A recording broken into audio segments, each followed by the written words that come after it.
Bonjour, je suis Colline, consultante et chef de projet chez Happy to Meet You et je vais vous parler de ma Happy Story avec l'ISCOM.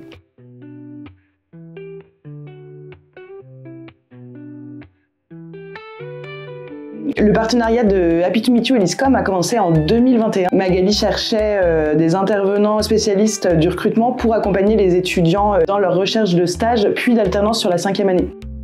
Colline nous propose un module sur plusieurs heures, sur plusieurs séances, avec des contenus différents et des approches différentes. Et voilà comment s'est mis en place ce partenariat d'une manière très simple.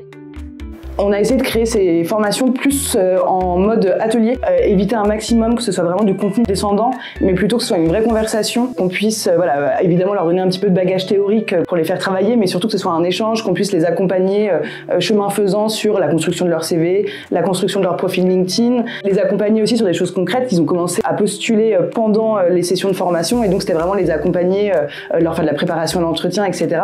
pour que ce soit le plus concret, le plus palpable et puis surtout avec les meilleurs résultats possibles, c'est-à-dire trouver le stage ou l'alternance qui correspondent à leur projet professionnel.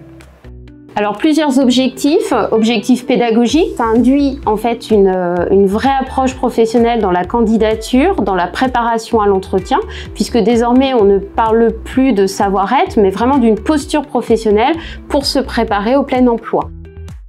Au-delà des moments collectifs en atelier qu'on trouve certes riches parce que ça permet à chacun de pouvoir entendre l'expérience des autres et d'apprendre les uns des autres, on a essayé également d'avoir des moments plus en format coaching, en individuel, pour travailler des choses plus personnelles comme leur posture en entretien, identifier au travers le passage de certains tests de personnalité quelles sont leurs forces intrinsèques en termes de soft skills, de savoir-être, pour pouvoir ensuite les mettre en avant auprès d'une entreprise.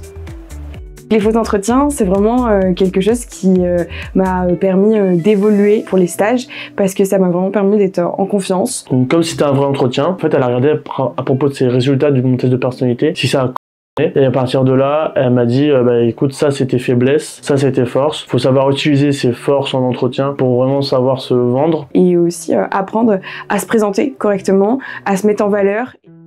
Ce qu'on a trouvé super aussi avec Florine, c'est leur créativité. Alors évidemment, ils sont étudiants en communication, mais ils sont vraiment servis des compétences qu'ils peuvent apprendre en cours au service de leur recherche d'emploi, ou enfin en tout cas de stage ou d'alternance. Accompagner les étudiants, et notamment les étudiants de l'ISCOM, moi c'est un exercice qui me plaît particulièrement, que je trouve très valorisant, qui me donne un vrai sentiment d'utilité. Quand on voit les résultats et qu'une très grande majorité des étudiants ont pu décrocher un stage, on se dit qu'a priori on est plutôt dans le vrai et que les conseils qu'on leur délivre sont justes et leur permettent vraiment de se démarquer par rapport aux autres étudiants. Donc voilà, on n'a qu'une hâte, c'est de poursuivre ce joli partenariat.